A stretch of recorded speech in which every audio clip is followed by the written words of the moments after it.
everyone and welcome back to my channel. My name's Rachel and I make videos about quilting and my creative life. Anywhere that you can find me is listed down in the description box below, and you can stay up to date daily with what I'm making on TikTok and Instagram. And today I'm coming on to show you a free tutorial for a Liberty quilted eye mask. You can see the quilting hopefully there on the back. I actually used this last night and it was so comfortable. So you'll be able to make the pattern from the video. It's a completely free tutorial. However, if you would prefer a written pattern or the cutting templates, then they are available on my Etsy shop for a small fee. The project is absolutely great for scraps. You can do any type of patchwork that you like on the front. I've opted for 1/2-inch hexagons in all sorts of light pinks, blues and a bit of green. And then the back, the strap is completely adjustable and it has this ruffled effect so that the elastic will still have some nice stretch. And here's the adjustment. And I'll show you how to make everything fully adjustable. I purchased a 2-pack of elastic on Amazon. I'll leave the link for these in the description box below. Both UK and US links I'll put down so that you can find where you live. I bought 20mm elastic because you will need some of these strap adjusters, and the largest size I could find those was in 20mm, which I think is like 3/4 of an inch, but it does work absolutely perfect. The largest piece of fabric that you'll need is this one that covers the strap, which is 2¼ inches by 30 inches. You could probably go less. It just might mean that you'll have less stretch in the elastic. You could go more and it means that you'll have more gathers. So yeah, that will be the longest piece that you need. And for the strap, I did opt to do Tana Lawn. That's why I did the whole thing in Liberty, because the strap is covered and you have to feed it through the strap adjusters. So with it being the Tana Lawn fabric, it doesn't take up a lot of room. It's probably half as thin, isn't it really, as regular quilting cotton. So it just means you can get it through the strap adjusters a little bit more easily. I think you would struggle to do that with regular weight quilting cotton, but you could maybe get away with a poplin.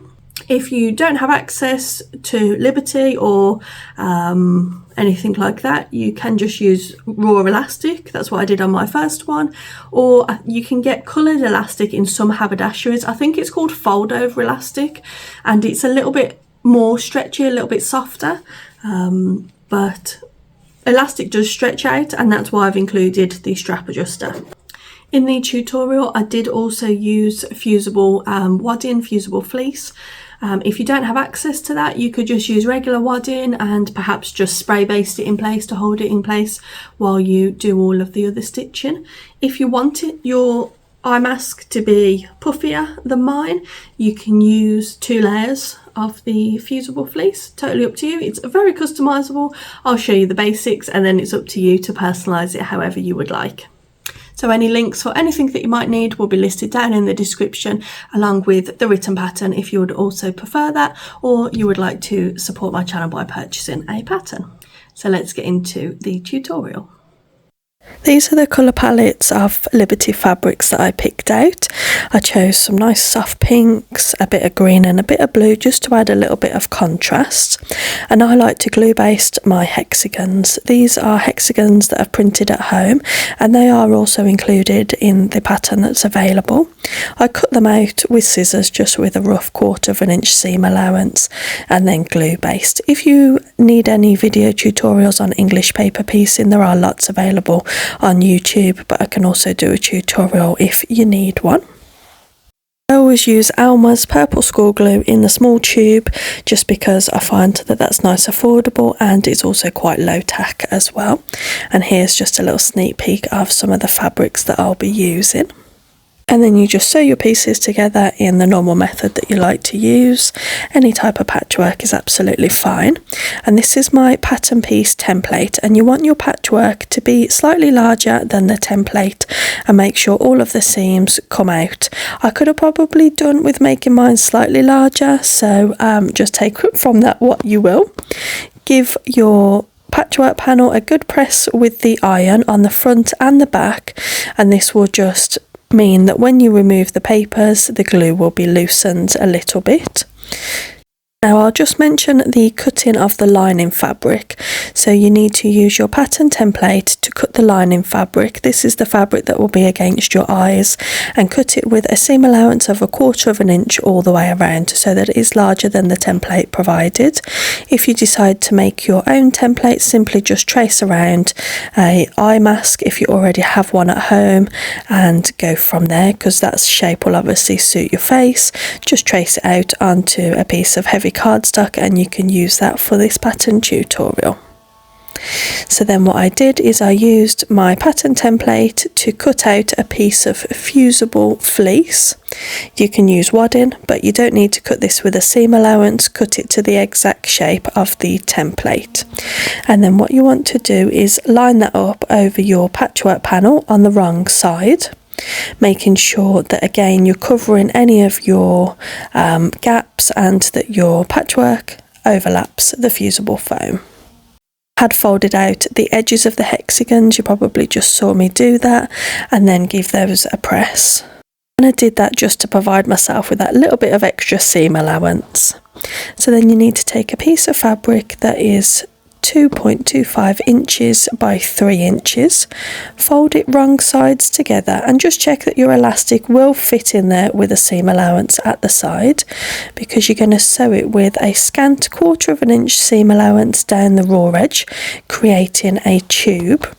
And then to turn the tube out, take a straw and then a pointy object and catch it on the fabric and push the fabric up the pointy object. I used a pen, it didn't leave any mark on the fabric or anything, and I'll show you that again for the next tube that we make. Just straighten everything out. This is going to be the cover for one of the straps, and then you're going to insert a piece of elastic that is 2 inches long. So use a safety pin just to help you guide it through. There will be some excess of fabric, so you can just trim that down to fit the size. I have opted to use a white elastic just in case it showed through the fabric, so do select your colour of fabric and colour of elastic accordingly, just in case there was any shadowing to show through.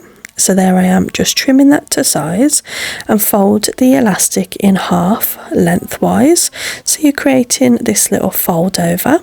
And then take your plastic strap adjuster and feed this through the one side of the strap adjuster, and that will leave the other side of the strap adjuster completely free to loop the second strap through. So it'll go like so. And then you'll take that against your lining piece and position it 1 1/4 inches from the top. Pin it in place, and then with an extended stitch on your sewing machine, just baste it in place. About 1/4 of an inch away. We use the basting stitch so that if it does show through, it's nice and easy to remove later down the line. So repeat the same process with a piece of fabric that is 2.25 inch by 18 inch. This will be the long strap. Sew it with a raw edge, and now I'll show you that turning technique in a little bit more detail. I saw this from a lovely channel, Lily and the Bee. She makes stuffed toys and she showed this really good technique for turning things through if you don't have one of the turners. So everything is on the straw, catch a little bit of the fabric and push it inside of the straw, and then you just want to shimmy everything across to the pen or your sharp object. You're not sharp, pointy. You don't want it to damage your fabric, until you get to a point where you can grab the top edge of the fabric. That's what I did here, and then just pull it all through the right side out. So there we go, it comes through really nice and easily. And then you can press this if you want to, but I just tried to straighten it out as much as possible to keep the seam at the top or at the side rather than the seam twisting around the tube, because when you insert your elastic, you want to make sure that your seam stays nicely to the one side. And again, just repeat the same technique, adding a safety clip just to help you ease the elastic through. And then you're just going to shimmy it along and keep pulling the fabric. but you don't want your second raw edge, the opposite end without the safety pin, to shoot inside the fabric tube. So when it's completely inside, you're going to add a pin to the opposite edge to make sure that it doesn't get lost inside the tube, because that is very frustrating, and don't ask me how I know. That will happen before you get your other end out, so just keep an eye on it. And then when you get your second end out, just attach the safety clip through all layers, again just securing the elastic, making sure it doesn't drop with inside the tube, because then once you've done that, you'll need to shimmy all the fabric down, because at the moment it will just be at the one end. So just make sure that the fabric like ruffles are distributed evenly across the whole layer of the elastic. So just give it a pull down.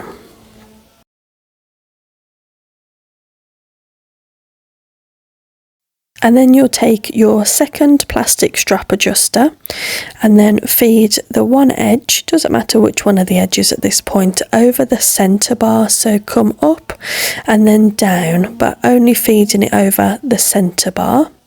Pull it up by about 4 inches. Again, you can shimmy up the fabric if you need to be, because you don't need any ruffles on this part. Fold it over so that you're trapping the plastic strap adjuster, and then fold over the raw edge by around 1/2 inch. Neaten up the edge if you want to with your kitchen scissors. You're probably not going to get much of a neat edge with that. I don't know why I bothered. So fold it over by 1/2 inch, and then position that against the strap, and then you're going to go over to your sewing machine and sew right at the edge, and then where the raw edge is, so inside. So do 2 lines of stitches, again just with a normal stitch length at this point, and back stitch at the start and the finish, and that just means you can cut all of those tails completely off, just making it really nice and neat. So that's the first half of the strap done. Now this part is a little bit complicated, so feel free to rewind and rewatch this part of the video, but this really is the trickiest part, fiddliest, but once you've done this it'll be fine.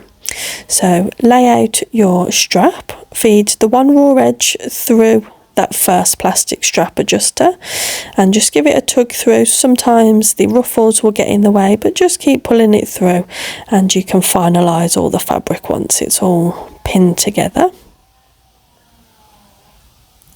I've left this part in unedited, I didn't cut anything down, so that you can really see how I'm getting the strap to be positioned. So leave again about 4 or 5 inches distance between the 2 adjusters, and now you're going to feed this through up and over again through that middle strap.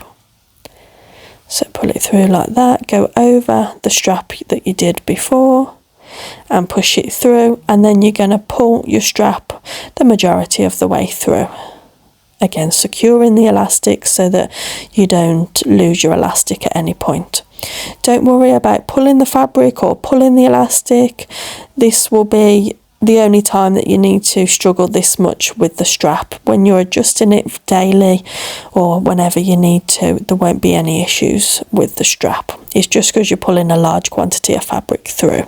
But you see what I mean at the start of the video, this would be quite difficult with regular weight quilting cotton. But just keep pulling, you won't rip anything or do any damage, and just feed it all the way over. And you'll know that you've done it right because you'll see that the strap will be able to be adjusted. And then just take the raw edge and repeat the same process by basting it in place 1 1/4 inch from the top seam. Just make sure that it's even with the opposite side and that you're attaching it straight rather than at any type of strange angles. And that will mean that your straps come out really nice and neat. And again, I just basted that on the machine. So now it's time to assemble the actual eye mask together. So try and flatten your strap out as much as you can, And then lay your patchwork panel with the fusible fleece attached over the top, again trying to centre everything as much as possible and making sure that your layers stay aligned while you go ahead and pin it all the way around, paying a particular attention to the curves, but also you've got that little bit of extra density inside because of the strap, so just make sure all of the layers are nice and smooth as much as you can. And then over to the sewing machine, you'll sew right around the very edge of the fusible fleece, not on it, just right next to it with a shorter stitch length, and this will just help secure your patchwork as well. It'll mean that your patchwork won't come unravelled and it'll just make everything nice and secure. It will also mean that it'll be easier to go around the curves in the pattern. Trim everything down to a 1/4 of an inch away from your stitching line, because at this point your patchwork is still all out of shape. It might mean that you're cutting down the lining very slightly, especially if you cut a generous seam allowance to start with. And then on all of the curved edges, just snip into the seam allowance, but being careful not to snip into your stitching line. I should have mentioned that when you're sewing everything together, you want to leave an opening of around 3 inches, and it's best to do this on the straight edge because then you haven't got to worry about closing up the edge on a curve. Turn everything right sides out and give all of the curves a nice little push out from the inside, just to make sure that all of the seams are sitting nicely, and try and prevent any of the lining fabric showing around on the front. Mine did a very little bit at the bottom curve, but just try and minimise it where you can. And for the opening, just press everything inside, making sure that everything lines up, and give it a press with the iron, and then go ahead and give all of the patchwork a nice press so that it looks nice and neat, because it really gets wrinkled by the time you've turned it in the right way.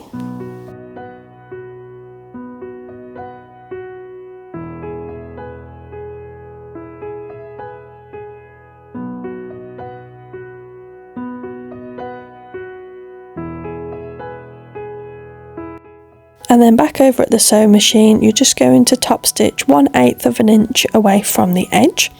Start around your opening so that you can make sure that you're closing the opening. If you want to, you can close it with a ladder stitch as well, but I find it perfectly fine just to close it with the top stitch as long as you're nice and close to the edge. And then just do this all the way around. You can then choose to do some quilting. The quilting is completely optional, the top stitch will more than suffice, but I wanted to add some nice stitching all the way through each of the hexagons. I decided, rather than back stitching at the start and the end of each quilting line, I decided to leave these long tails and then knot the ends and thread them inside of the eye mask. It did just give a nicer finish, but obviously it's not for everyone because it can be time consuming doing those knots, but I'll show you how I did that as well.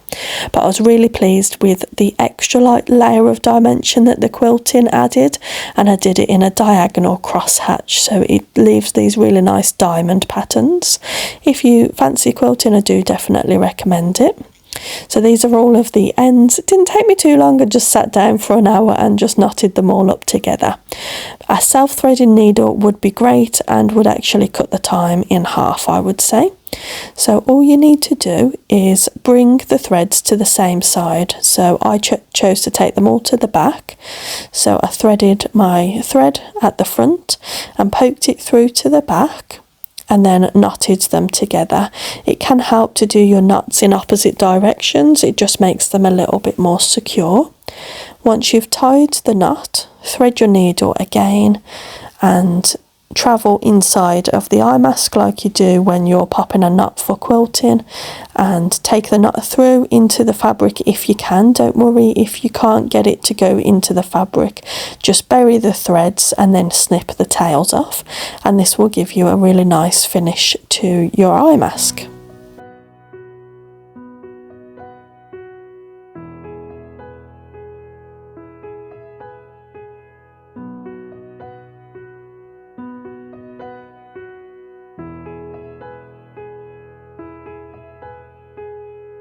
So I really hope that you've enjoyed this tutorial and that you've found it useful. If you do decide to make your very own eye mask, you can share those pictures with me over on Instagram by tagging me or sending to them in a direct message. I would love to see what you make. And until next time, thank you so much for watching, and you take care. Bye bye.